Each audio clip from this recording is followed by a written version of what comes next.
let's say, the broad idea of non-duality?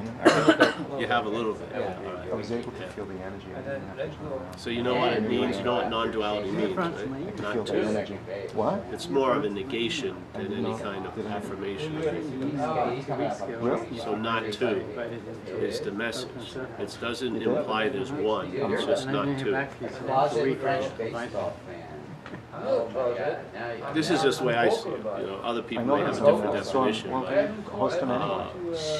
Open source. to me, when some people say non-duality, it sounds like a thing. Yes, non-duality, but it's really emphasizes it's not a thing by saying not to. Yeah. Into it, man. We need help. And the whole point of the message is always negating the idea of being a thing. Yeah? So there's not two, not one, and then you find out what you are. But you get to a point where you're not using the failed system to try to know it, because you've entertained that it's failed. Yeah? The system of knowing isn't working, at least in this topic. Yeah? To find yourself, it's not a path of knowing. It's a path of knowing what you're not knowing what you are. And this is just, this is my opinion. I'm not saying it's written in stone, but from looking at it and, entertaining it for a while, that became one of the clearest points, because it explained a lot of what had happened in my life concerning this topic of, let's say, spirituality or freedom or truth, whatever, however you want to coin it. It really produced like a huge tremor in my experiential tree, so to speak. All the things I did seem to have done, they were framed in a certain format. That's the dilemma, really. It's not that the format didn't find the right thing. The format is what's off. Yeah. So I was assuming I was something, and then based on that assumption, there was an opinion that I was lacking quite a lot. Yeah. And I needed to know something to make myself better in a way, something that I wasn't knowing. And so I pursued it from that point. I didn't, but this was the expression of the mind in this little manifestation. So, and I proceeded to go down a well-worn path of dualism, which is doing and having. Yes. So I started to do stuff that I read, and the stuff seemed more important because it may have had thousands of years of backing it up. You know what I mean? This was introduced like 500 BC. Okay, so all right. So it meant a lot to me. So I figured I'm going to do and have myself into a spiritual state, let's say, or a state of being. So, and that failed miserably. And when it was failing, the whole system was expressing itself perfectly, and I didn't notice it, which is the failure was laid at my doorstep. Something was wrong with me. I didn't meditate long enough. I didn't do enough pranams. I didn't prostrate to the right person. Somehow, the system was perfect. It's worked in the past for maybe many people, but it's not working for me because of me. Yeah. So again, it became self-centered. The whole system that was sort of advertising, at least in my mind, to get out of self was another way of being in self, but in a much more subtle way, because you're feeling like you're getting out of something, but in fact that's the expression of being in it. Yeah, it's freaking a trick. So it nabs you. So and especially if the movement seems to be clothed in nobility, it's even more binding. Yeah, because now you're a spiritual person, or you're a meditator. Before I was a junkie, but now I'm a meditator. It was like a big upgrade. I was working a whole new community, and then stuff like that, and I could meditate a lot. I could. I remember I'd go on those retreats. I made sure I listened to every foot leave the temple, and I was always trying to be the last one, because the last meant the most. I meditated longer, and then someone would say, "Yeah, you're a good meditator." Oh yes, I am. And then God forbid someone would say on it like a bus, a stranger, "Oh, you're so bright." Oh, that was it. I could feed off of that for months, you know what I mean? Now I'm bright. It's showing. What I'm doing is showing.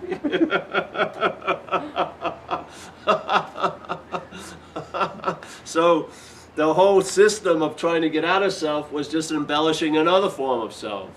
Yeah. Instead of wearing, you know, leather jackets and tattoos, I was wearing like yoga pants, you know, and those 3-button shirts from India. Much more relaxing, but really there was not much of a difference. It was the same, you know, it just looked differently. So when I came in, I remember the first video we did was at my friend John Claude's apartment, and called The Lion and the Sheep and the Lion. Because that had an important effect on me. Because it was sort of like, the message really isn't that important. It's what hears the message. Yeah, that's the key. So you can't. It's not just that you're a messenger. You got to be an ear doctor. You got to check out how people are hearing it, because the reference of self-centeredness is very strong. And what happens is, in this staged idea of time, it's a very fast draw. It's already set up before you know it, and you're starting from that setup point as if that's the original point of departure, where it isn't. It's a couple of steps beyond it. Yeah. So when the idea of the sheep and the lion, it got around to, because there was an old Hindu story about the lion and the sheep, and then I just took it to, all right, let's say a group of sheep got together and they were tired of being oppressed and they hated, you know, lining up to be turned into sweaters and everything like that.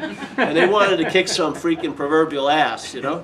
So they were looking to see, sort of get to be a better sheep or something, get some other qualities that they don't have. So maybe they fell upon a book, an old book with stories about lions, and then they sort of liked, hey, I like everyone respects the lion, this and that. No freaking guy's going to come near me with shears, you know what I mean? Rah, you know, this and that. All right, I'd like to get to become like a lion.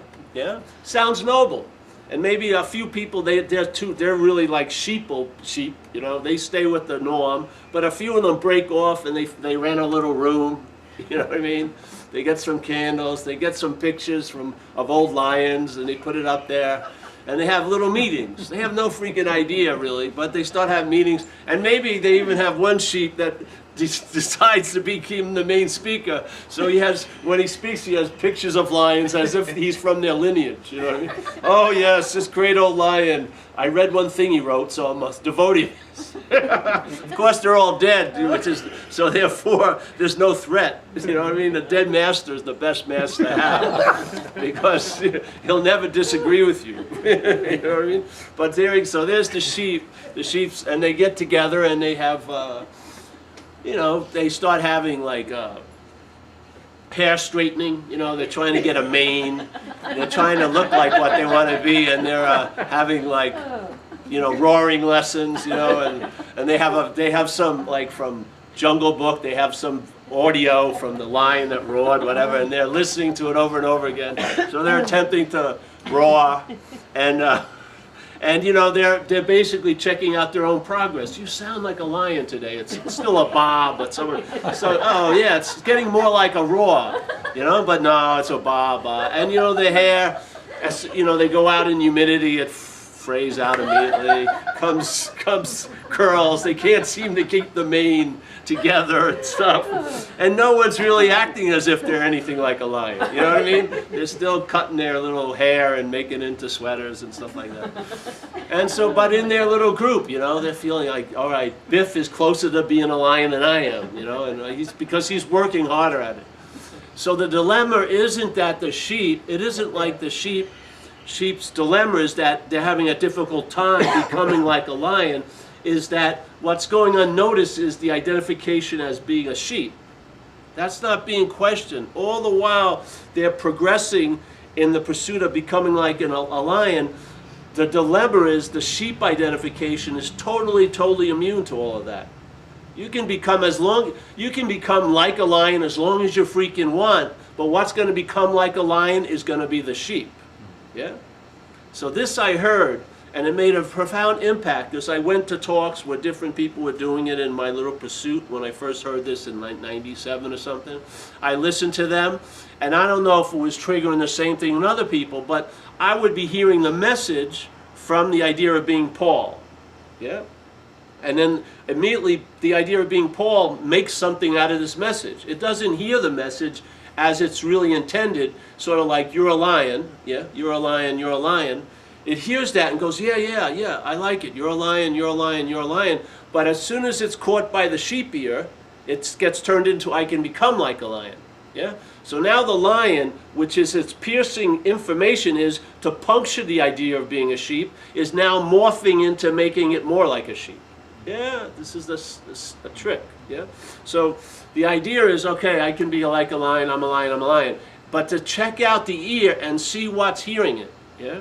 Or like in this example, there's a movie about this guy who's like working on this dark side of the moon, and he's at this point they found a new energy source on the moon, and they're harvesting it to to drive everything on Earth.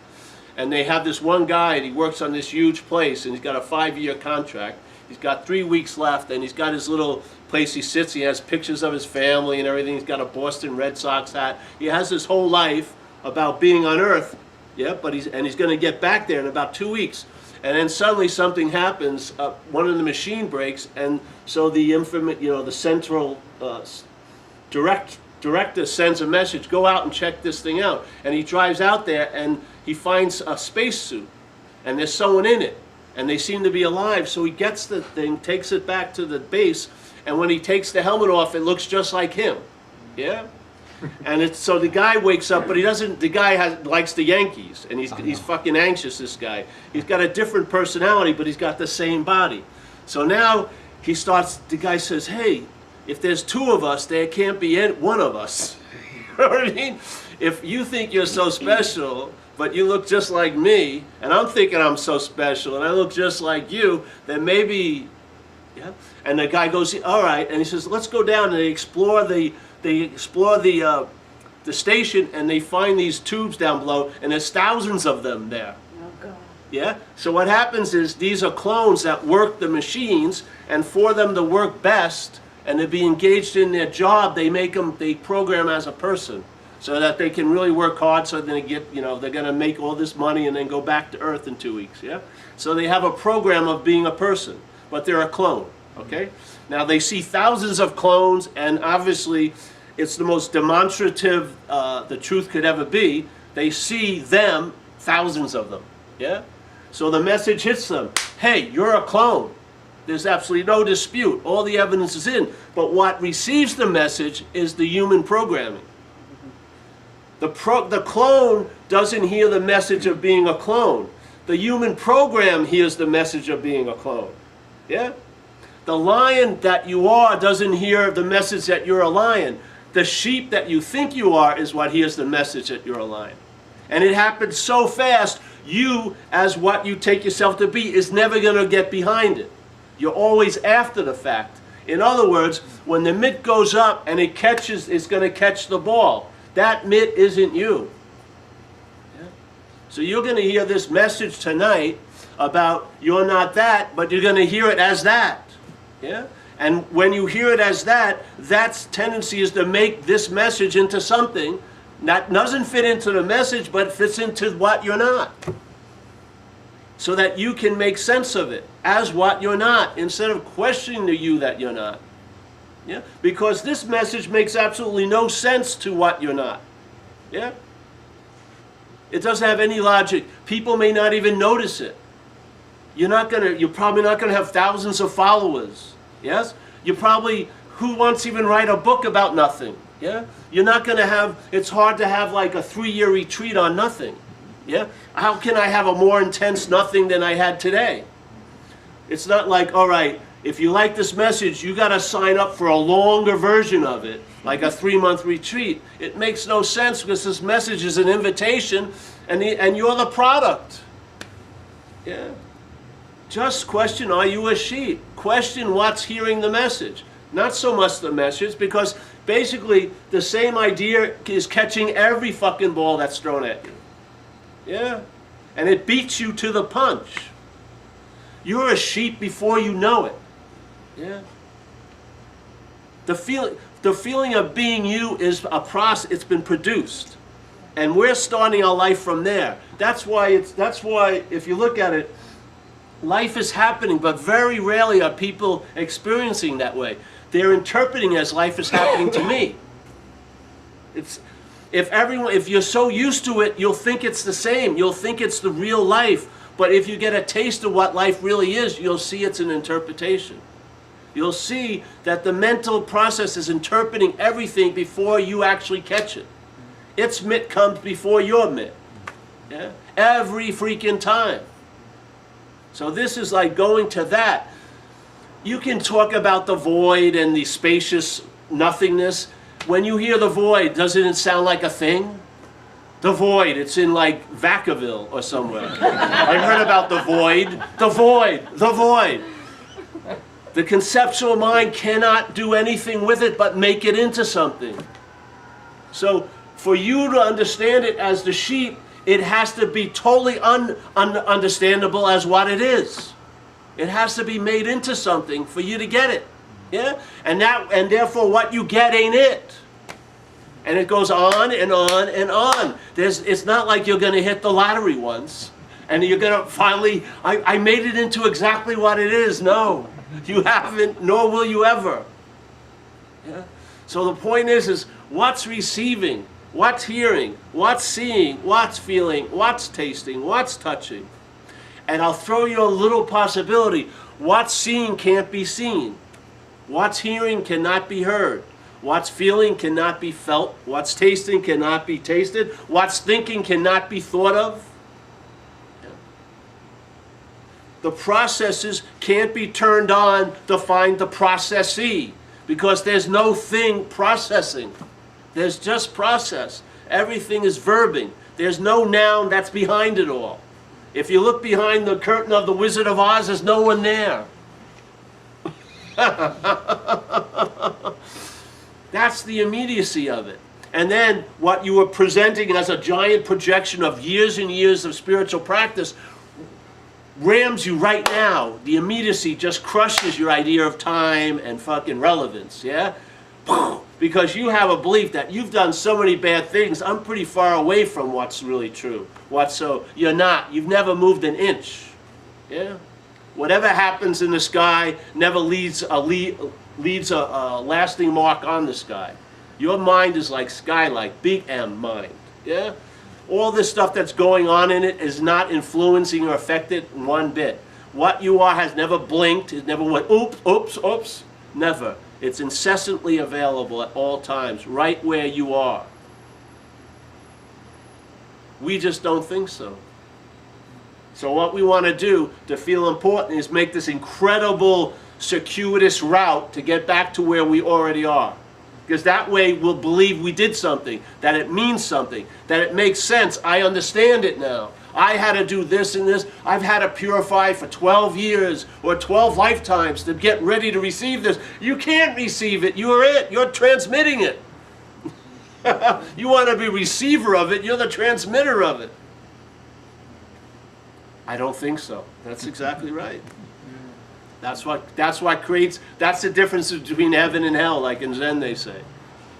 One thought can be like 10,000 miles. Yeah? One thought, I am, boop, you're off. Yeah? I am what? Fill in. I am a junkie, I'm recovered, I'm this. You've never been any of that. Those things have come and they've gone. Yeah? But you never left. Someone said to me yesterday, he got another message he's heard, which is, all right, you've chosen to be a body, you chose to be the mental process, and you can choose not just to be awareness, but pure awareness, as if there's an unpure awareness. Pure awareness, all right? I mean, you don't see it? It's like when you go to those rich restaurants, they'll sell you a potato, but the description on the menu is, it's a golden Yukon, you know, grown on the northern slope of the Portland Mountains, and then you pay $25 for all the adjectives. It's a spud. It's a potato. But awareness. No, pure awareness. Oh, I want that one. You couldn't tell the difference. If awareness and pure awareness showed up, you wouldn't. Oh, wait a minute. What? Pure awareness. Jesus Christ. Oops, you lost. Oh no, I got the unpure awareness. The dog shit awareness. You mean I'm going to feel normal the rest of my life? Yeah. There won't be any specialness. No one will even know what's going on. There won't be any ticker-tape spiritual parades for you. No one will even, oh, no, no, no. They'll fucking deny you and fucking argue with you. No, no, no. So, all right. So, okay. I chose, he's going to be mad if he hears this, but what the hell. I chose being a body. I chose being the mind. And I can choose being pure awareness. Yeah? All right? So they sound like three things, but where's the one constant in it? You, yes? You. You don't see it? Pure awareness, you. Mental, you. Body, you. Yeah? Go to the you. Find out who the fuck that is. Yeah? And then you may not want it, you may not need to go to pure awareness. Yeah? You'll be relieved of the need to be liberated, which is much better than liberation. I'm telling you. Liberation is an idea. To be freed from the need of all those ideas to come true or to show up is the real freedom. Freedom from. Not freedom through or for or as or by. Freedom from. That's where the relief lies. Yeah. So then I said, well, maybe you got your wish because there's a body. You know what I mean? He said, yeah. He says, like he was at the point of choosing. Maybe you chose, bro. You're talking to me and it looks like you're Kevin. So.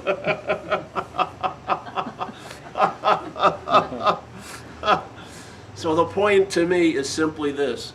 If you explain about the void, no one's going to be hearing it, what you're not. Yeah? If you explain about the eternal bliss, what's going to be thinking is going to get some of that, that you're not. Yeah? But if you question what you are, the end's there. If you're not that, that's that. It's not immediately, all right, now I'm going to try to find the void. None of that, all that gets dismissed. You just realize what you're not, and then you find out what you are.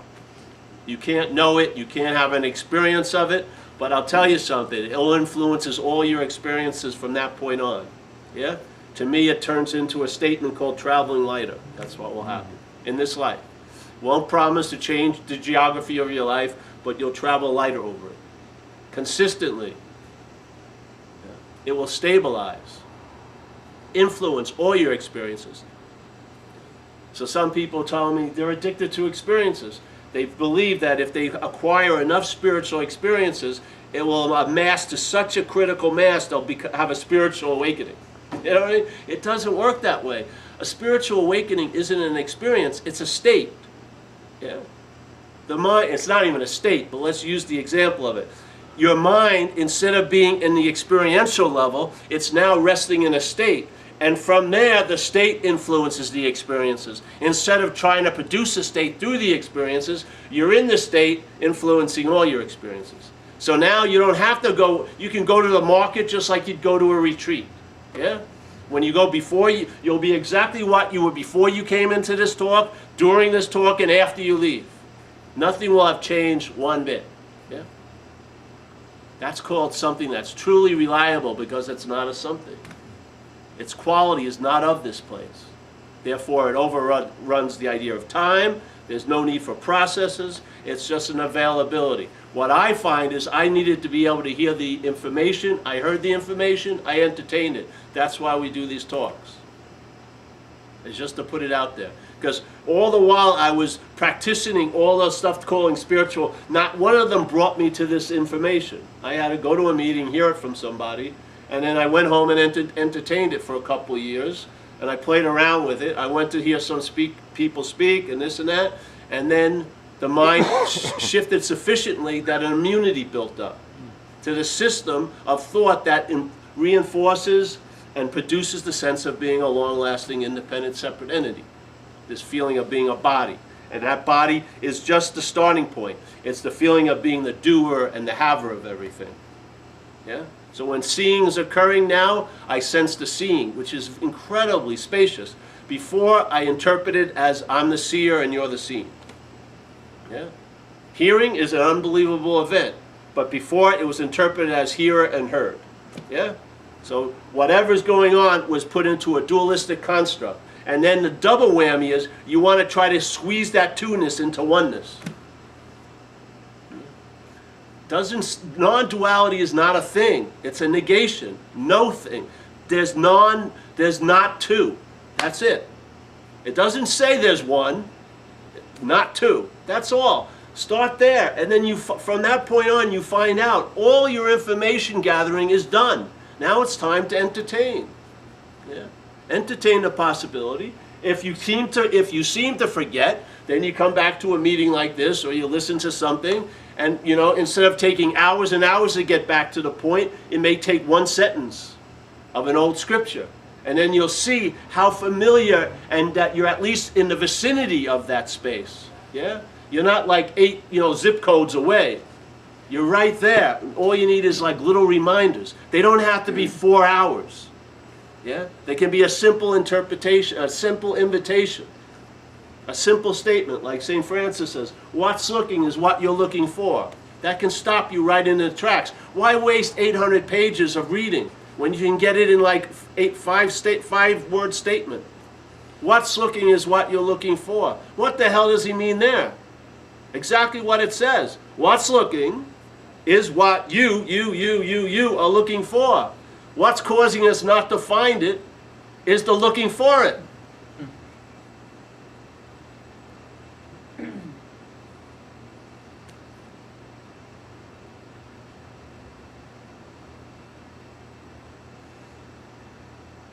Stops you right in your tracks. Yeah. But what happens? But then here comes the story again. Geez, just stay in the pause. The pause is what you really are. The pause. It's sort of like that's your original face, like they say in Zen. It's not a face. Yeah? We're in pauses all the time, but it immediately gets morphed into, it's like a speed bump to the story of being a self. You have a miracle 10 in the morning, you've forgotten it by 12. You have a seeming resentment of 30 years ago, you're mulling it over every freaking day. The head that's navigating your life is biased. Yeah? It has an agenda you may not be aware of. You can see it all. If you look at one little snippet of its activity, you'll get the whole theme. Look at it this way. If you're having a good day, how long does it last for you in your head? Before you get suspicious, or I don't deserve this, when are they going to find out? When's, this girl's going to realize I'm an asshole, yes? But the same head, if it's having a bad day, it's a lifelong depression starting, yes? Jesus Christ. So it takes the good, shrinks it, and it elongates what you would call the bad. You want that as your theme setter your whole life?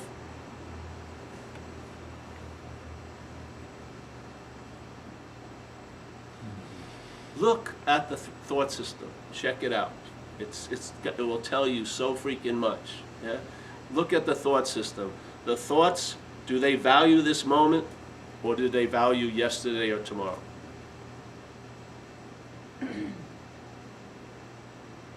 They're in this field. This is the only field they can roam, but they make up imaginary fields of the past and the future. Yes? To do what? To avoid this moment. Yeah? So they make yesterday more important than today, and they make tomorrow more important than today, incessantly. Yeah? All right, you've just seen the value of the whole system. Every time you go back there, that's going to be unwavering. It's never going to change. Yeah? Oh, far out. That's interesting to know. Yeah, because but the whole point is, it's supposed to be working for my happiness, joy, and freedom now, but all of its plans are about there and then. Yeah. Because why? It can't deliver the goods. How do you know that? All right, let's check it out.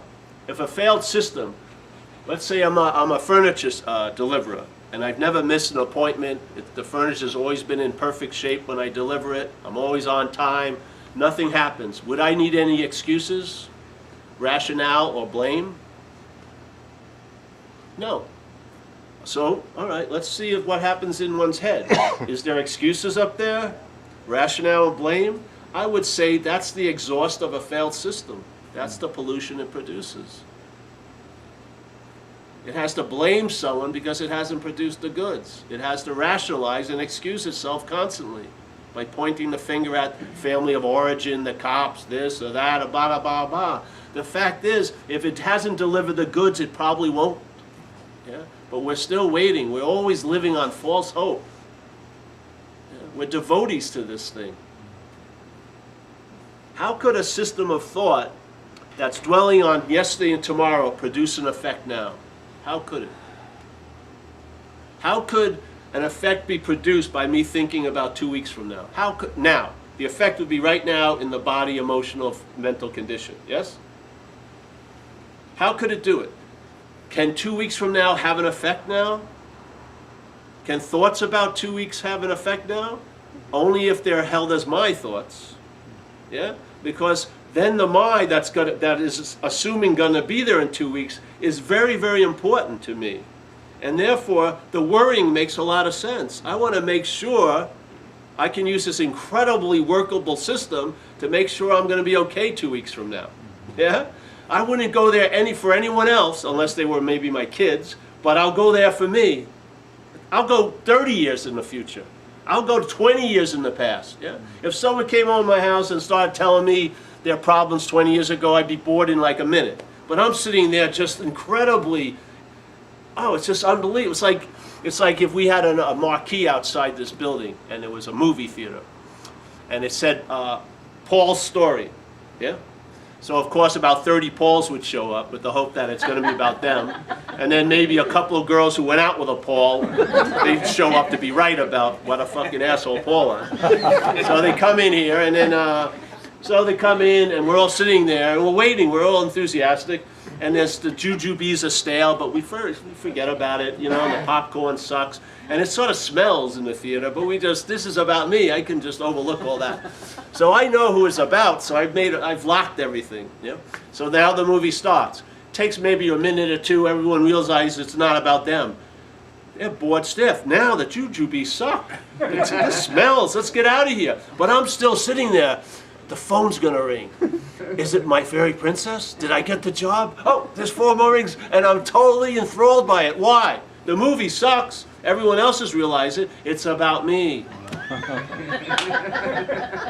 That's all you need to be totally up the ass of self, is to think that idea of self is you. You'll go up there willingly. You've moved in there. It stinks to high heaven. Instead of dealing with it, you buy air fresheners. And it's gotten to such a point, like we said the other day, we need like a spiritual proctologist to pull us out of that ass of self.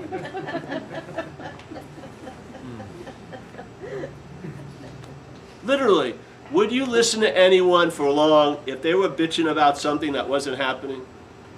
Unless you wanted to sleep with them or some kind of interest. You know what I mean? I would sit and listen to a woman talk about a cat on our first date. But if we went horizontal that night, I wouldn't sit for a half hour of the cat talk the next day. As soon as I got what I thought I wanted, fuck this. I don't want to hear about this freaking cat. But, you know. I'm out of here. Exactly.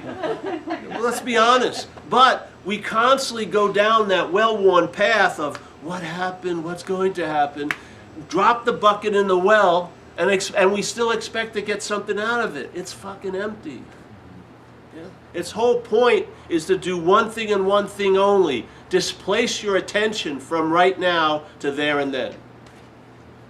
Because where self appears is in the past and in the future. The self has to be remembered. It doesn't have its own light. It's an idea. You weren't in it when you were a baby. You grew up into it, yeah? You took this idea of being a someone. It wasn't the first feeling you ever had. It probably took about 18 months for it started to get developed in a child's head, yeah? Okay? And then it's been reinforced ever since. And the whole language reinforces it. You listen to just a couple of statements during the day. I remember I went back east, hadn't been there in a while, my hair had grown. So people were saying, oh, you're growing your hair, Paul, looks really good. And there I am, proud of my hair growing, you know. Yes, I've been growing my hair, it's coming out nice. Eh? Yes, you're not doing a good job growing your hair. Mine looks fucking great. Yeah. And I joined a group and we grow our hair together, and you know, it grows longer with people. The whole insane is, the language implies I have something to do with something I have nothing to do with. As long as I don't cut the hair, it keeps growing. I'm not sitting there growing it, yes? But the language is doing this all day. It's making a statement as if you have something to do with something you have nothing to do with. You are not the seer, the hearer, the feeler, the taster, the toucher, or the doer. Doing's happening through this, seeing's happening through this, hearing's happening through this. But I'll tell you, if this died and you didn't get hurt here, and they took an eye out of your head and put it in a live body, you would see again. But if it put, and then immediately, as soon as they saw it seeing, they took it out and put in your, it wouldn't see. They could do it 1,000 times. There's no way in hell it would see through the dead body. There's got to be that life in it. The eye only facilitates seeing. It's not what's seeing. You only facilitate doing. You're not the doer. You're only facilitating thinking. You're not the thinker. You're only facilitating hearing. You're not the hearer. Yeah. And that seemingly very small mistake geometrically progresses day in and day out in time and in actions and in thoughts and in feelings. Every feeling is held as my feeling. Every thought, I'm the thinker, or I'm the one that's thought about. Every action, I'm the doer of it. You don't see the bondage of self? It's being applied every day. We're the ones that are putting that shackles on ourselves all freaking day. And then we want to have a savior come and save us, and we'll end up hating them. Because we'll realize that thing that we're not doesn't want to be free. It wants to look like it's free to other people. It doesn't want to be free from that. It's got an agenda. It's like, here something's vying for us, this possibility, and let's say you want to call it a mental parasite. It's vying to use this possibility to express itself through. It ain't giving you up an inch to you, what you are. Yeah? It's like if you look at this event, you take a snake, and every year a snake molts, yeah? Of course, it's not molting.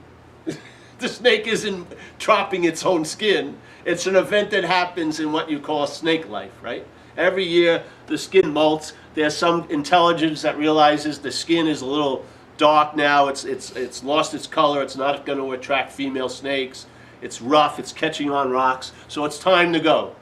Yeah? It's over. It's fulfilled its purpose. It's going to just get thing. All right? So there's the event, a snake and the molting of the skin. Now we're going to look at it from 2 points of view. So there's a point of view from the skin. Yeah? The skin has been assuming it's the snake the whole time. Its whole relevance is not of being the skin, it's of being the snake. But it's the skin. Yeah? So the skin, feeling this experience starting to get ready to happen, this molting, it's telling the snake, it jacks into this little snake brain and says, buy a lot of moisturizer. Don't go out into the sun. And watch those rocks. Don't hit any of those rocks. Don't walk out. And so the snake, now being identified with the skin, will start taking that advice as its advice, and it will be scared shit of this incredible relieving event called getting new skin. Yeah?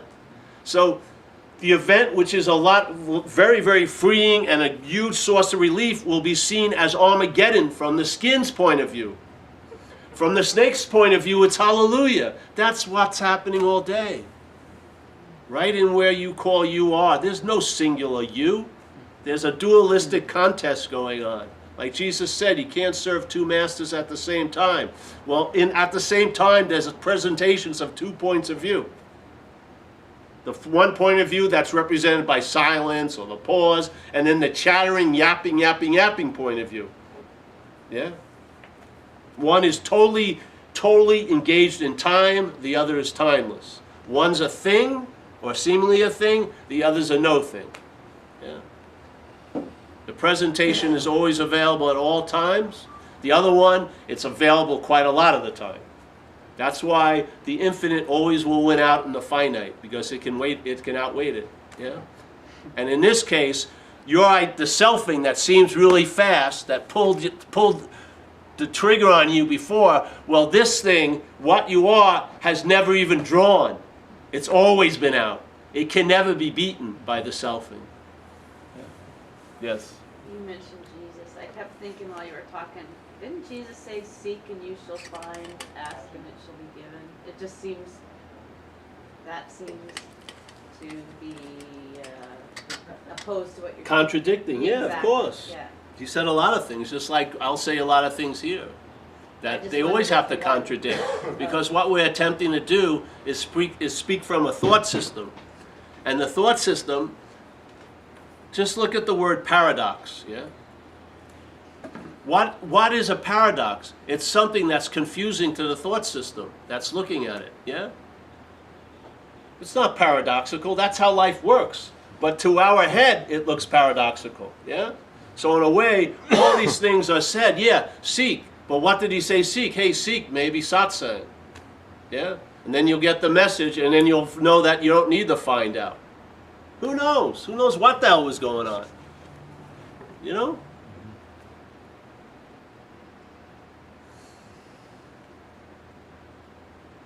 This is just an invitation. If it hits you, follow. Let your mind go there.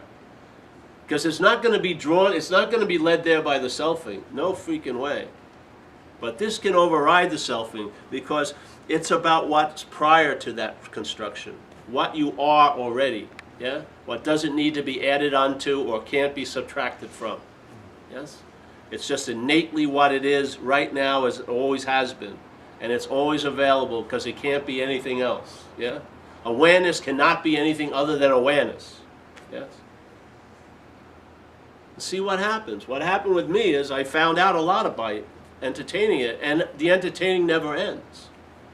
I'm entertaining it all the time. I'm not. My mind's trying to entertain tons of things, but the mind is entertaining it all the time. All the time. That's the beauty of it. Yeah? You can find rest there.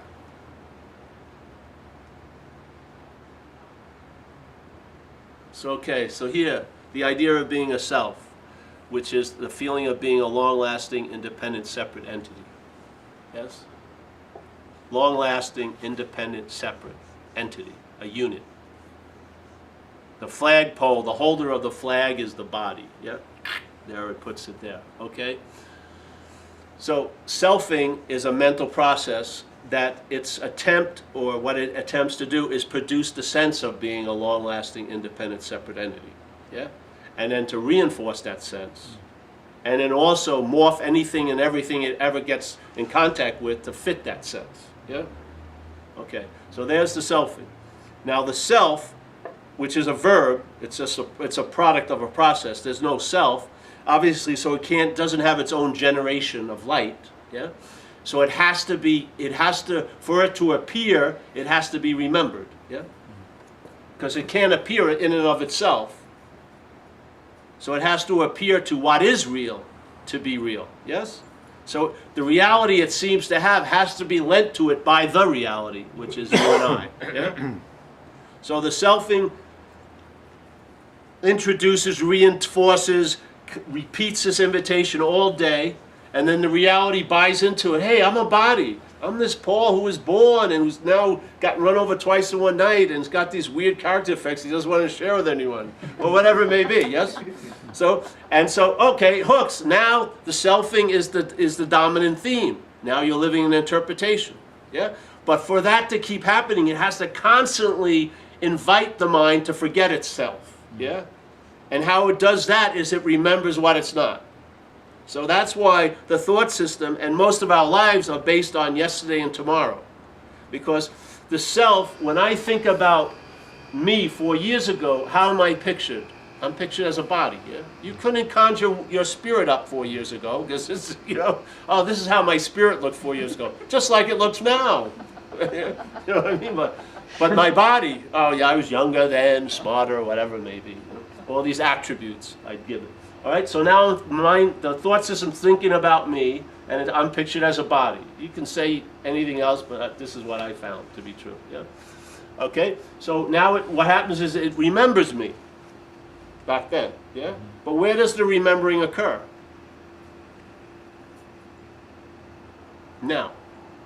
You can't remember yourself 4 years ago. You remember yourself 4 years ago to remember yourself now.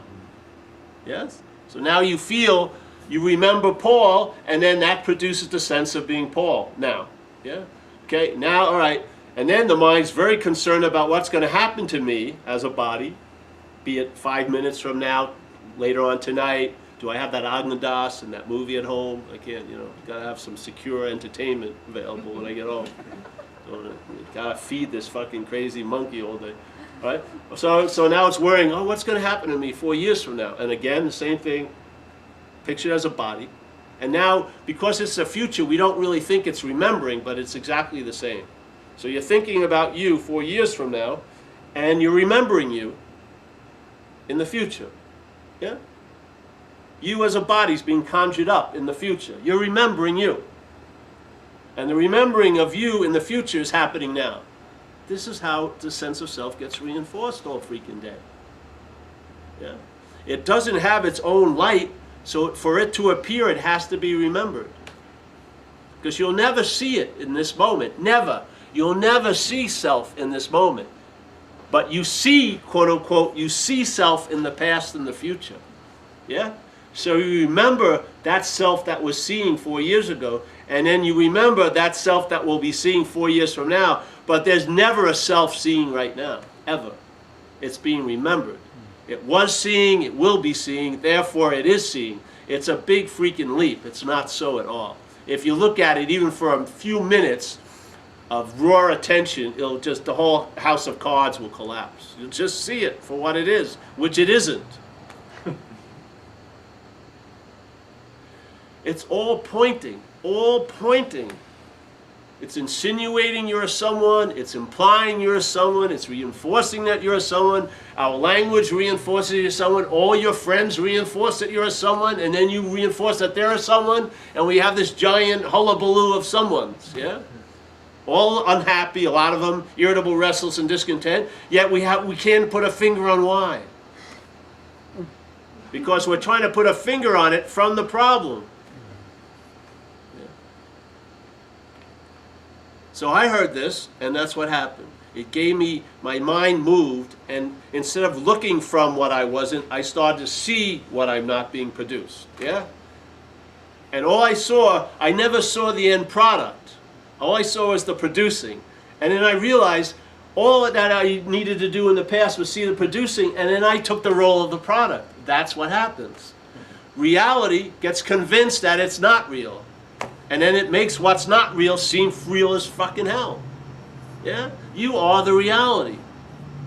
What's looking is what's looking. Yeah? How could something that's false have the ability to appear real? It would have to appear real to what's real to seem real. Yeah? Where else is it going to get a sense of reality? If it's false, where is it going to be able to find any reality? From other false things?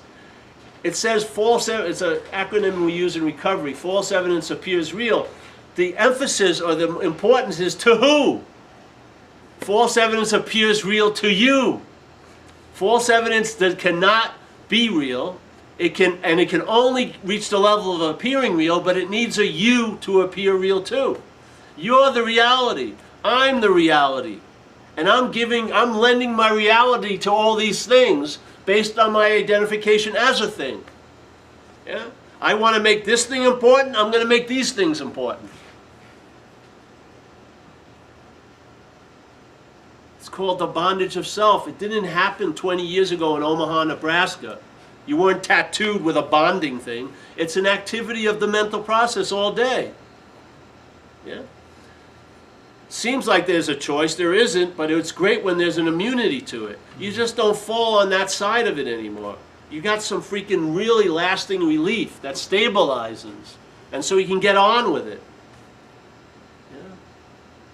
Your mind is freed from the encumbrance of constantly being arrested by the consequential level because it's about you, and now can rest and start exploring its own nature, which is very, very freaking spacious and not of a thing. Not by disavowing or denying the thing, you'll embody it in the thing. Yeah? You'll be more unique as an individual when you give up the idea of being an individual.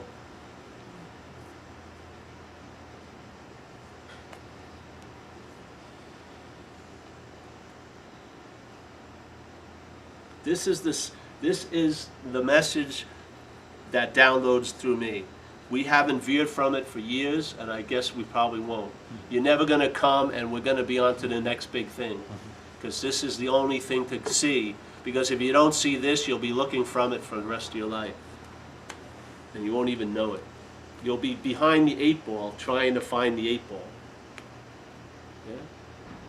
This puts you, instead of trying to look at what you are from what you're not, you'll just move. And the game board looks totally different than if you start a game board at step 3, it will look totally different than if you start at step 0. I'm saying the feeling of being you is a demonstration of step 3. You are now, your starting point is an end of a process called selfing. That took time. You are actually prior to that. See, that's the beautiful information. This isn't about, oh, I found a new, better way to get freed from the bondage. This is prior to the bondage. The only freedom from bondage is prior to the bondage, not after the bondage. If it's after the bondage, it's going to be bondage, free, free, bondage, bondage, free, free, bondage. It's going to be made into experience, which is dualistically constructed. You'll feel free at 10:30, and at 11:30 you'll feel bonded. Yeah? This is prior to it. We were never bound, therefore there's no need to seek freedom from it. That's the freedom.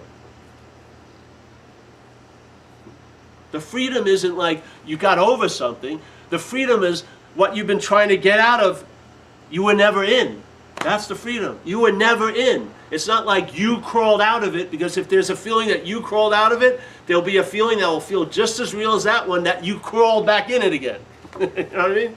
I see it. People believe they achieve something, and let's say they achieve peace, and then you think, oh, it's going to be like a great vacation. But now they have to be vigilant about the peace. Because if they make one mistake, they're going to lose the peace. That ain't peace. It's peace from gaining and losing. Peace from finding and not finding. It's from connected and disconnected. That's where the peace lies, prior to that, not after it. Yeah. You were never bound. So why the hell are you trying to get out of something you're not in? That's the biggest, that's the one level of being in it that many people aren't seeing. This huge business of trying to get out of it is just another form of being in it.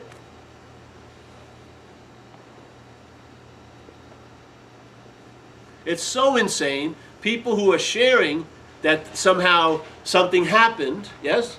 And if you ask them, did you do anything to produce this? They'd have to say no. And yet, tons of people are coming every week, going on retreats and going on intensives, attempting to produce it. But if you talk to the person and they were honest, they said, no, I have no idea how it happened. Yeah? But let's spend 3 weeks together and get to the bottom of it. You're going to get to the bottom of something, but not it. Yeah? Then it's 3 weeks. Oh, if that didn't work, then 6 weeks. And then it's just more. Like people, sometimes they do talks and they demand I spend 2 hours there. Because they're charging people like I'm a performing animal. You know what I mean? This is an invitation. Oh, you gotta go from 7 to 9. No, I don't. This is an invitation. It's not a dissertation. More isn't better. You can get the whole ocean by one drop. You do not have to drown in it. There's no nobility in drowning in it. I loved it so much I drowned in searching for it. You blew it, bro. Here, just one, oh, that's the ocean, yeah. See it really, you're at the spiritual bus stop, and then the bus comes. The door swings wide open. Oh, I've been sitting here longing for you for so long. Get on. Oh, years I've been practicing. Yeah, on. Go. Oh, no, I don't know if this is the right bus. Get on. The door swung. Get on now. No, the mental process has an investment in the longing. You're a longer, whatever you want to call it. You know, you're a this, you're a that. It's just like the story we used to say about, I don't know if I should go there with that. The poopa scoopa. Poopa scoopa. There's a thing in AA that I love. And because I used to do workshops in recovery for years on this step called the fourth step. So I worked out of one chapter in the big book of AA, which is like the text of AA, called How It Works, like every Monday for like 16 years, yeah? And so there's this part, and then my mind changed during that process, and then all the words that I was reading every week took new life, yeah? I mean, the word self, I could see it as a foreign installment, like a parasitical movement, yes? And the beautiful thing is, what happened is my mind shifted, and so instead of trying to be free as a self, I realized, because what happens is, if you finally entertain you're not that, the next thing the mind will be able to entertain is I can be free from it. Not free as it, not therapize it to make it better, but free radically from it. But if it's stuck in identification, it can never go there. You'll be entertaining freedom, but as it, which is another form of bondage. Look at it. Look at how many spiritual books you may have bought, how many self-help books, and how many meetings you've gone to.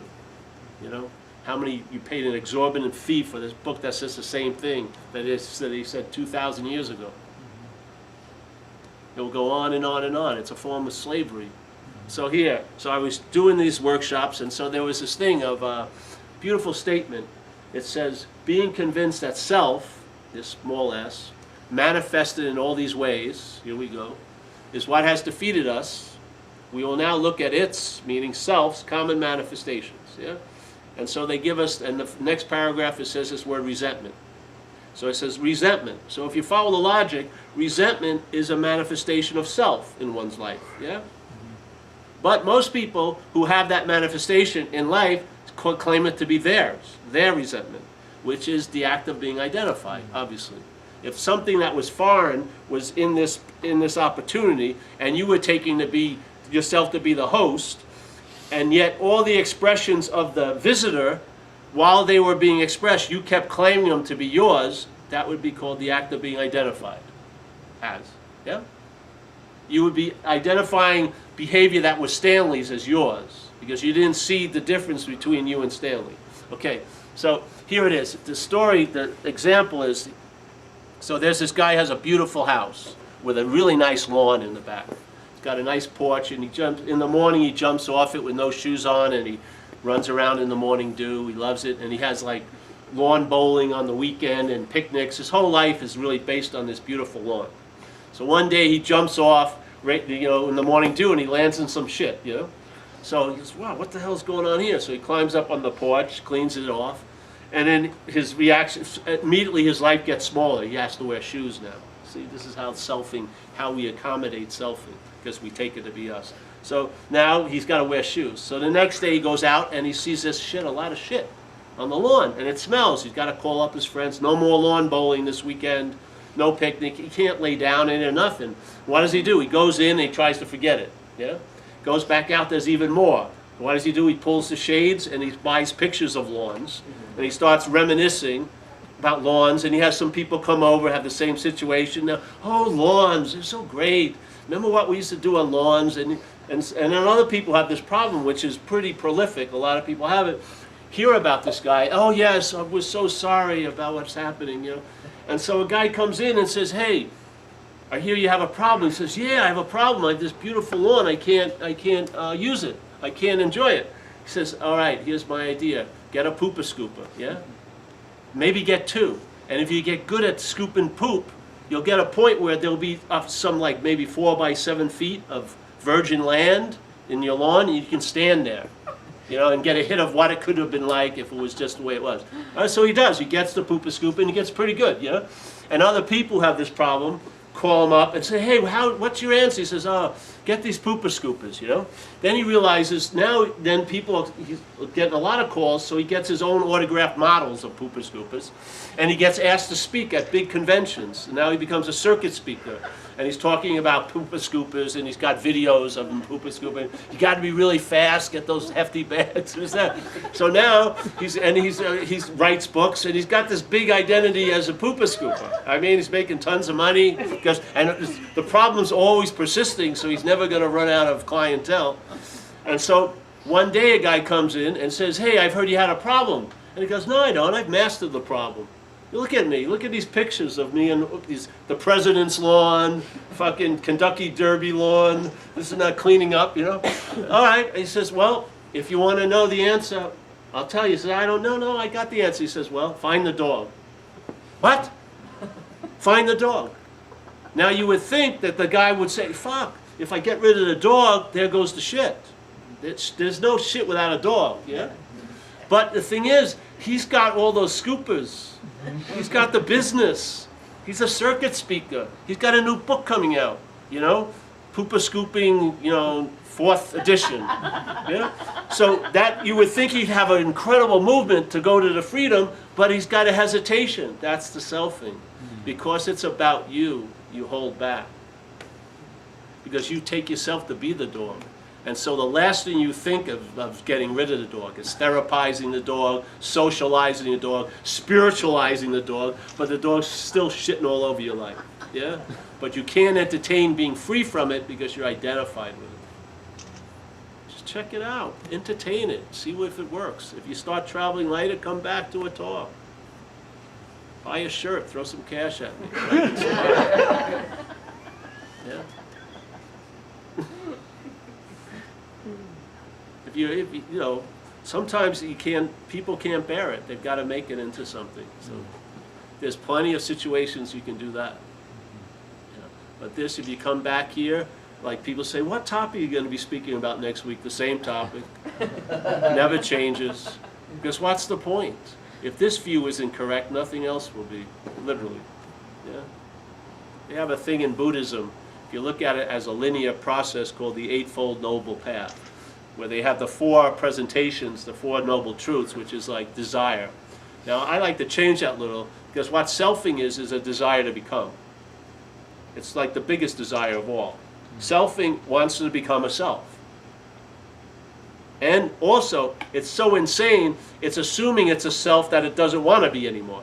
So it's wanting to become something and unbecome something. And it's like a slinky that just motivates its own movement, yeah? So the selfing goes on and on and on. To me, that's the source of all malaise. So it's the desire to become, yeah? And to unbecome. Okay? So then he says, all right, the Eightfold Noble Path. So this is, if you start going this way, you may get some relief from that, yeah?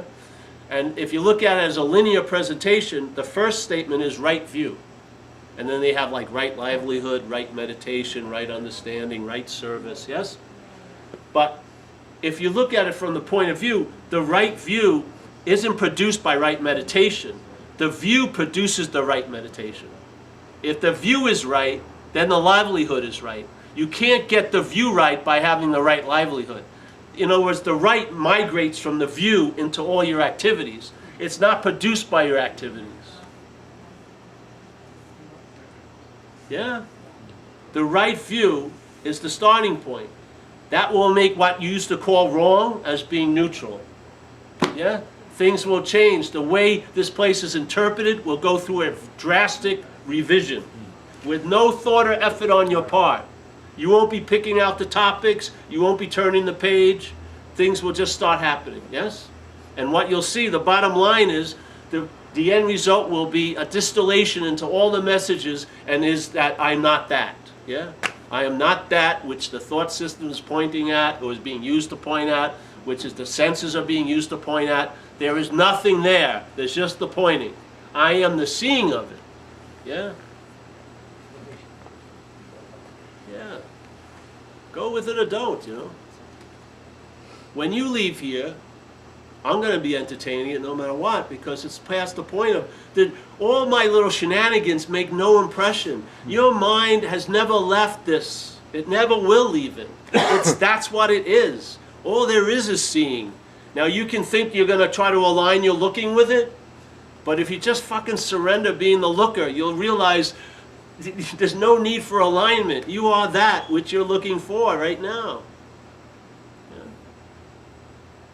And then you get brazen with it. You know, fucking, oh, I'm like that, but I'm still crazy. Fuck that. You know? I hate when people share, oh, I love this meeting. I feel so great. But Wednesday, I'll have to go to work. You see how the thought system pledges allegiances to its idea of time? Wednesday overrides the feeling that you're having now.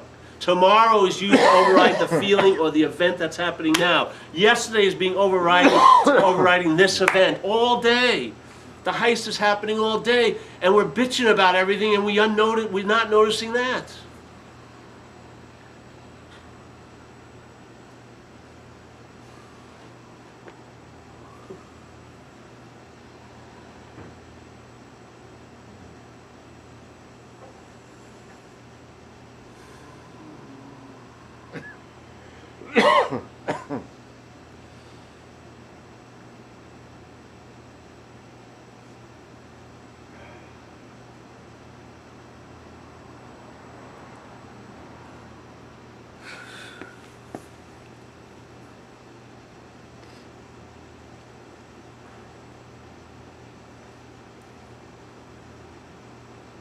Any questions? Well, I don't put a cap on the evening, so. I just want to Whenever see it feels this right. thing. I'm not going to mention the name. Oh, that was on the back. Heart of silence. That was on the back. Can it just be silence? What's the heart of silence? How about the liver of silence? Is that underappreciated? The spleen of silence. Ooh, the Jesus teacher's Christ, gonna there's be so much angry. symbolism, all meant for the body. Everyone's presenting a spiritual path like a body's journey.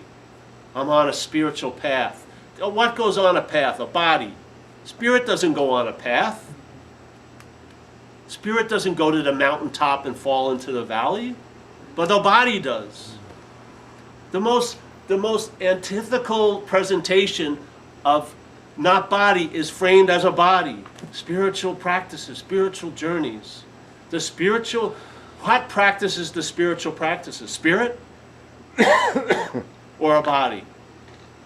The brain is part of the body. Yes? The thing that's producing thoughts is part of the body. Your sanctimonious in is out. This is a thing. There's no silence in this thing. If you hit this, if you hit the thing and take it to be you, silence is another conceptual idea. If you go through this thing and maybe entertain you're not, you'll sense the silence. It's totally different. Then you realize, why do I need to add an organ of the body on it? Heart of silence, you know? Pure awareness. Turbocharged Buddhism. Extreme radical Taoism. This isn't like a fucking physical exercise. Yes, I'm going to go do my workout, my spiritual workout. I'll do turbocharged Buddhism. I'll get there faster than... What's that being framed as? A body. What's the cornerstone? What's this touchstone? The body all day. All you're trying to get out of it is reinforcing that you're in it. We like to keep it very ordinary, so nothing special can be taken out of tonight. Oh, his loving gaze. Fuck that. You don't need a loving gaze. You need to realize what you're not. Then the loving gaze may come and go at different times. It's not going to be yours. Yeah? If the moment it arises in a moment, it arises in a moment. But you don't pin your hopes on it. It's a moving phenomena. Awakeness is ordinary dog shit stuff. It's in our inherent condition. It's honoring it is being it. Like Ramana Maharshi says, to know God is to be God. Not to know God and then you go through the intermediary stage of being a knower of God, and then a supreme knower of God, and then the ultimate supreme knower of God, and then, whoop, I die, and you never get the being. No. To know God, be God. On that world, in that space, that's what knowledge is. Knowledge is to know what you're not, and then the being of what you are. Yeah? Because nothing else can be known. You cannot know what you are. You can know what you're not. Yeah? But what you are cannot be known. It can't be turned into an object to your false subject. It's fool's play. It's just going to cause more and more bondage in a sense. To the point is you think you're free, you'll have a sense of freedom, but it's not freeing at all. People sometimes have that sense, they call me up and they can't just break down and cry. There's no one here to cry, and they're just bummed out about something. They just don't get to the point. They got 20 minutes of non-duality babble. There is no person, and then finally, oh, you know, she left me far out, thank you. You know what I mean? That's the experience. She left you. That's the experience. Why do you want to abort it and try to make it into something it isn't? It's an experience. It comes and goes. It's probably appropriate. You like the person, and they leave. But it's 10, 20 minutes to get there.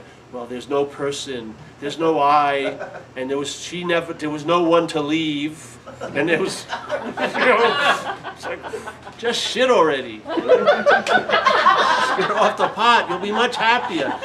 It's an experience, you know. It doesn't mean you're the experiencer, unless it does, and sometimes you can tell it means that when you're trying to deny it every second. Yeah? You ever see people that are denying? They believe they are quite a lot. Yeah? You're not that. It's not like you're not that, you're not that, you know, to emphasize it. It's you're not that, and that's that. Shit happens, bums me out. Am I the one? There's no one that got bummed out, but bumming out happened for sure. What do you think this is? This is a receiver of a dualistic experience. It's not blissful all day. You know? You ever have sweat on a hot day right here? It drives you fucking crazy. Every time you dry it, it's there again. Oh, Jesus, it's like the most irritating thing. Yeah? There's no one to have that experience. Yes, but there never has been, and the experience happens. Yeah? Why does there have to be an experiencer for an experience to happen? There never has been, and there never will be. This isn't a message to deny experiences. And it's not a message to have an experience with. It's not a path to illumination. It illuminates whatever path you're on. If that path is going to work that day, it will illuminate that. How bright, who knows? But it's the illuminating quality. Whatever moment you're in, you're the light of that moment. The light, there isn't any moment in the light. You're the light. You're the moment. You and I are lending reality all day to things. Do we lose any of our reality in all that lending? No. It's not like money. It's not like a thing. It's not like jewels. It's an infinite. Whatever the mind can entertain, it can manifest in a sense. The reality is lending reality all day and all night. It's lending reality to thoughts. It's lending reality to all these things.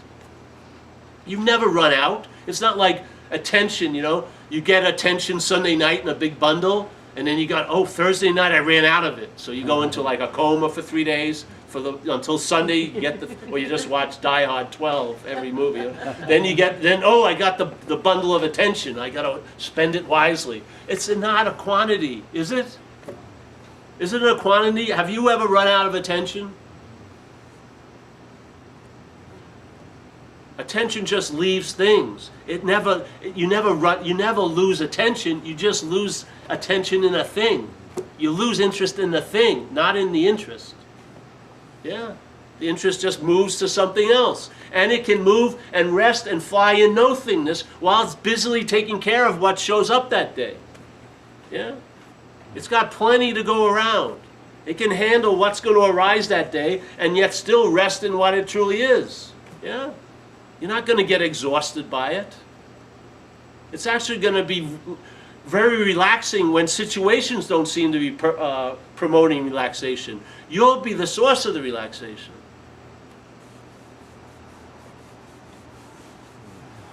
That's that for a second time. Don't get me going. I'll just go on and on. Because I'll tell you, man, I'm happy I heard it. I really am. I have a lot. I don't follow those people anymore, but I'm grateful that I heard it from whoever it was I heard it from.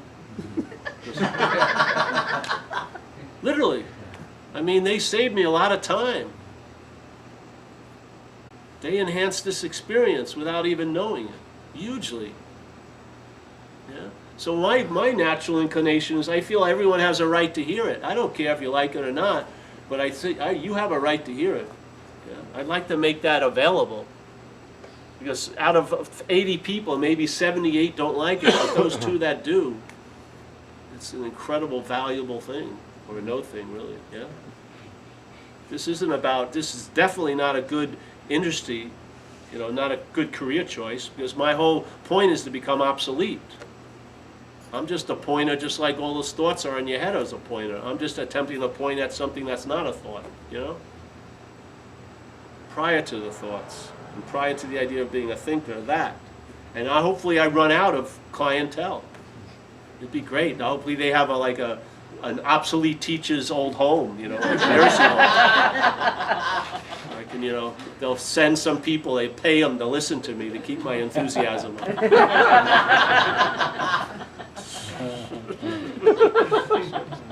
But man, it's not a good career choice, because I hope, you know, you should be done with me sooner or later. Doesn't mean you don't come here, but your whole attitude will be different. You'll be enjoying it and just enjoy the space, not keenly trying to. I have people write stuff down. Give me a fucking break. You don't need to write anything down. What's going to be gotten will be gotten. You don't have to try to get it down. Oh, sorry, I saw you. I'm only joking anyway. Whatever helps. But then remember when it stops helping. See, things can be very helpful because we find helpers, yeah? But they're not lifelong companions a lot of time. Sort of something will happen, it will trigger something, and that lock will release. You don't have to keep sticking a key in there. You move on, yeah? Yeah. I have a lock. This is why I'm writing. Yeah. In our experience of reality, are we creating it, or through interpretation, or are we ahead of our experience of reality? So are we creating it through our... You're not creating it. This isn't real. This is made. By... This is a dream. There's no who involved in it. It's just dreaming. Yeah? This is not a reality. This is an appearance in reality. Yes? Reality is not a thing. Mm-hmm. So then we're constantly interpreting this dream. You're not. The mental process is interpreting it. But all the while, you're an interface to it at the same time. You may just be listening more to the interpretation than to the silence. You know? And when we're aware of that, why do we still get caught up? Because it's a habit. The mental process has an agenda that it's construed as yours, but it has nothing to do with what you are. Mm-hmm. When we learn to operate beyond the habit, then we're operating from a space of flow, or when the personal touches the universal, or something. It's a definition I heard. I kind of... Yeah. But you've heard of the word flow. I would say I would put universal as the primary position, and then the personal as an expression, not the personal touches the universal. That sounds like you again. Yeah. But I don't like that to say that much. So, for example, when you're talking, you're obviously operating from the universal. But then, how do we do that, basically? Well, considering we haven't done it, nor will we be doing it, it's more of a recognition of the absence of what you're taking to be present. Yeah. The absence can happen all of a sudden because that's its nature, or you'll just lose interest in what's projecting the false presence, and then you'll see through it. Yeah, that's what happens. Your interest and attention, you lose interest in this event called Paul because it's not you. Yeah? And then released from that bondage, it probably will search out more of what you really are. And so now your interest and attention may rest in what doesn't seem to be going on here. But because it doesn't seem to be going on here doesn't mean it's not always going on here. Because the way we look at things, we don't recognize what's always happening. We only recognize what's happens, yeah? We need gaps to recognize things. What's so is always so. That's why we're not picking it up. Just like gravity. If you're at this cafe today, not one person in this whole state of California has talked about the effects of gravity on them today. And my shoulder, it was really took a personal vendetta on me today. And then when we walk up a hill, we think the hill is too steep, but it's gravity, really. It's gravity, yeah. So gravity seems to have a huge influence on the body, but we're not noticing it at all. The only way you would notice it is if you went into an anti-gravity chamber And then by its absence would you know it, yeah? That's the same thing. When you sense the presence, you'll realize the absence, yeah? And you'll know the false presence by its absence. You'll be in the sense of presence then. And from there, you'll know the problem. And from there, the problem is imaginary. So even though the solution is truly needed when the problem seems real, when it dawns on you, the true nature of the problem is that it's unreal, there's no need for a solution either. That's freedom.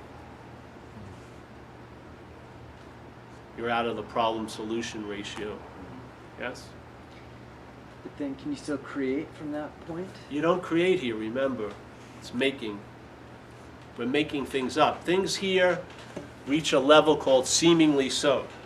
Yet they appear to be true or false to us. Yeah? They can't be real, but they can appear to be real to what's real. So we're the dreaming, and we're looking at what we're dreaming, like the Course in Miracles puts it in a beautiful way. It says, you and I are the dreamer of the dream. Yeah? I don't even like to use the dreamer because that implies that there's a subject or a noun. Let's say you and I are the dreaming of the dream. We forgot that we're dreaming, and how do we forget? I'm saying we forget by remembering we're the dreamt object. This is a dreamt object. This can be seen here, yes? Like Huang Po said, he had an old Zen master, he had a beautiful ruler, and he says, whatever can be perceived can't be perceiving. Yes? So whatever can be thought about can't be thinking. It goes on and on. So, yes? So in this statement it says, you and I are the dreamer of the dream. We forgot that we're dreaming, and I'm saying that's an act of forgetfulness by an act of remembering of what we're not. Yeah? So, okay. So as we forget the dream that we're dreaming, we've given everything we've dreamt the power to affect us. Yeah? The effects don't actually touch us, but they touch what we think we are. This is a dreamt object, yes? But I crown this dreamt object just like I see a body over there and I call it you, and everyone here sees this body as a you. I beg to differ. In my head, it's a me. It's crowned as a special someone, yes? This is the altar of selfing. All the devotion, all of the believing those crazy thoughts that produce all the anxiety are worshiping at that temple the idea of me. Yes? This is like dethroning that.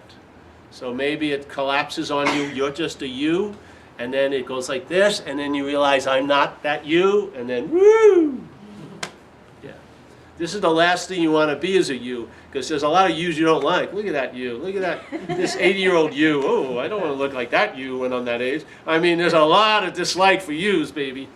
But a me gets a little bit of a reprieve from that. And it's very difficult when you are suddenly having seen everything from the point of view of me, when someone seeing you as a you overrides that. It's very deflating, isn't it? Fuck, it's usually incredibly deflating.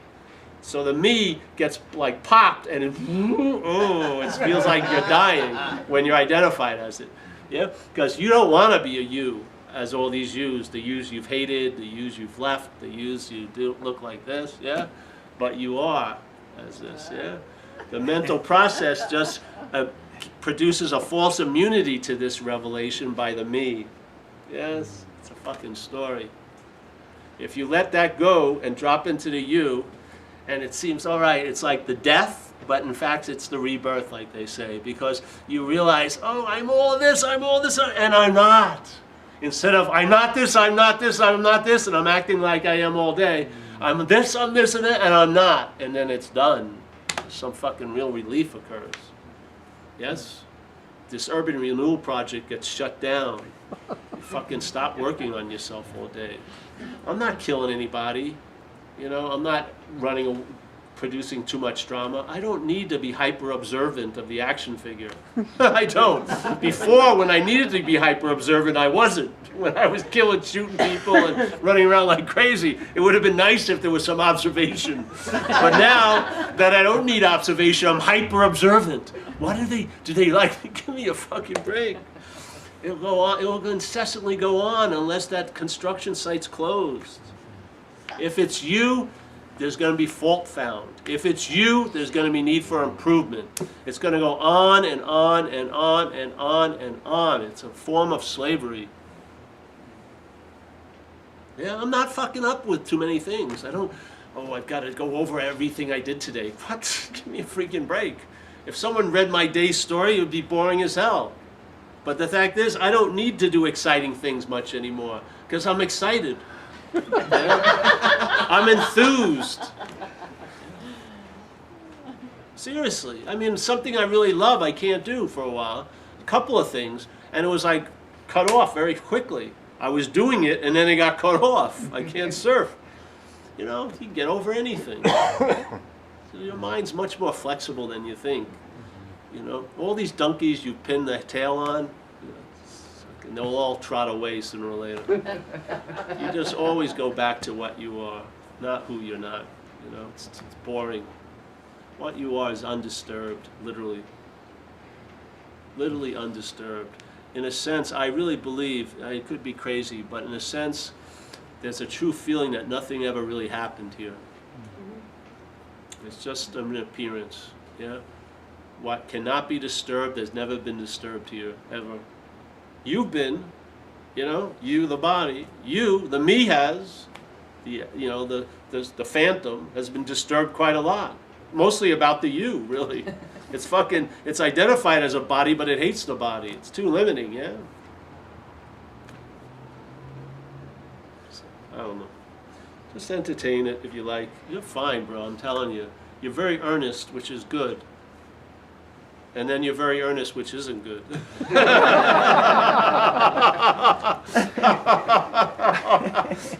Stick around us, we'll break that earnestness.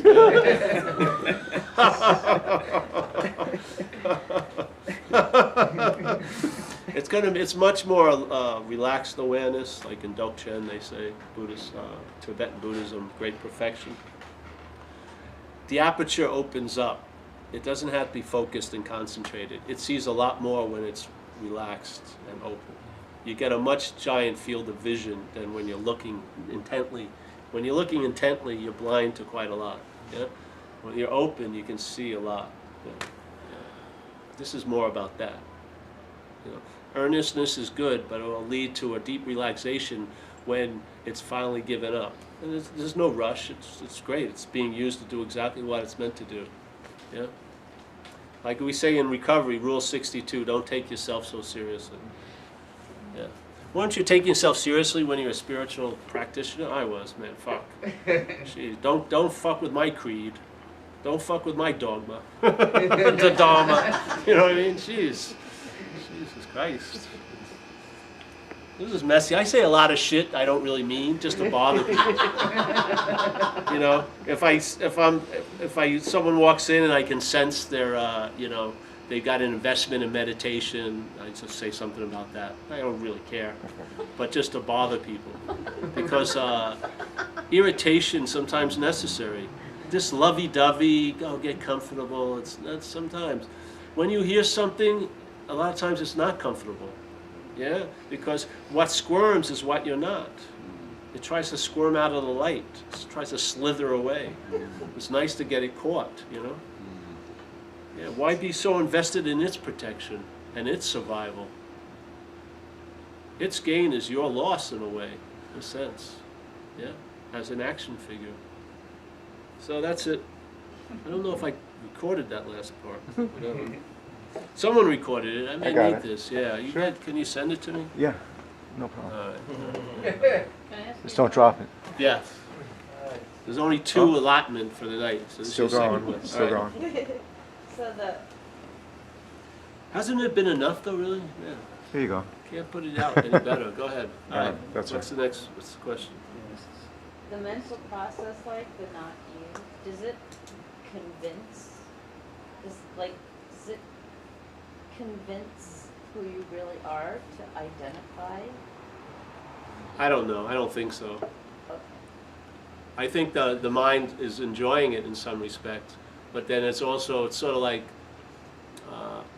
it may get to the point of not enjoying it, but the momentum is there, and so it's still expressing in manifestation. Yeah, it's picked up some speed, so you may want to get out of it, but at that point you can't seem to get out of it. Yeah, who knows? I don't know. I find it runs into a statement in Buddhism called cherishing the self. There's a large part of your mental process that cherishes this little making. You're in love with it. Yeah. And some of that has to be broken in a sense. Sometimes this happens through disillusionment, you know. There's a lot of things that can occur that can break that sort of bond to it, you know, weaken it. And then the mind hears an invitation, and of course its nature is to entertain. It starts entertaining that, and it's like Ramana Maharshi said, it's too late now, your head is in the tiger's mouth. Yeah, so the mind, you know, chews too much, and then it's a done deal. Yes? Yeah. So in other words, the gig is over in a way. So the mind gets uninterested in this event.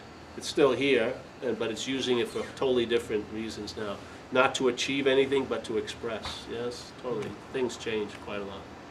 Yeah, you may look like you're doing the same thing, but the whole state of mind you're in while it's happening is totally different. Yeah. To me, I see everything as an expression, not as an achieving or trying to attain anything. It's just mind expressing in various ways. Yeah. Sometimes it expresses clarity, sometimes it expresses compassion, sometimes it expresses anger, tons of things. Yeah. I don't see any there's no taboos in a way. Yes? Yeah. All right, that's it. I think we're going to pass the basket, did we? So anyone wants one of these lovely documentaries? We got a special deal Stuff today. on the front. $10. Very good. And T-shirts, if anyone's interested in a T-shirt. Hopefully you're more interested in me trying to sell them, but I'll give it a shot. Yes. My little dancing Buddha. Dancing monk. This is one of my first shirts. Nowhere else will you find one of these. This is it. You could be the first person in your neighborhood. Very They'll all special. say it's a Buddha, and then you can correct them. No, it's a monk. All right, so that's it, eh? You want to end with a prayer? We like to say a prayer from recovery, if you like. Oh, man. The basket? Okay.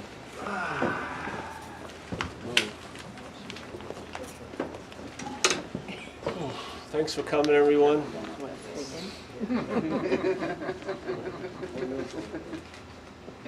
So we just do a prayer called the Serenity Prayer, so you can just follow us. It's the we versions, which it goes, God, grant us the serenity to accept the things we cannot change, the courage to change the things we can, and the wisdom to know the difference. Keep coming back, it works, yes.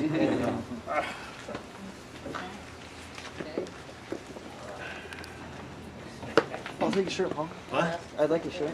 All right, we got to see what size. You may need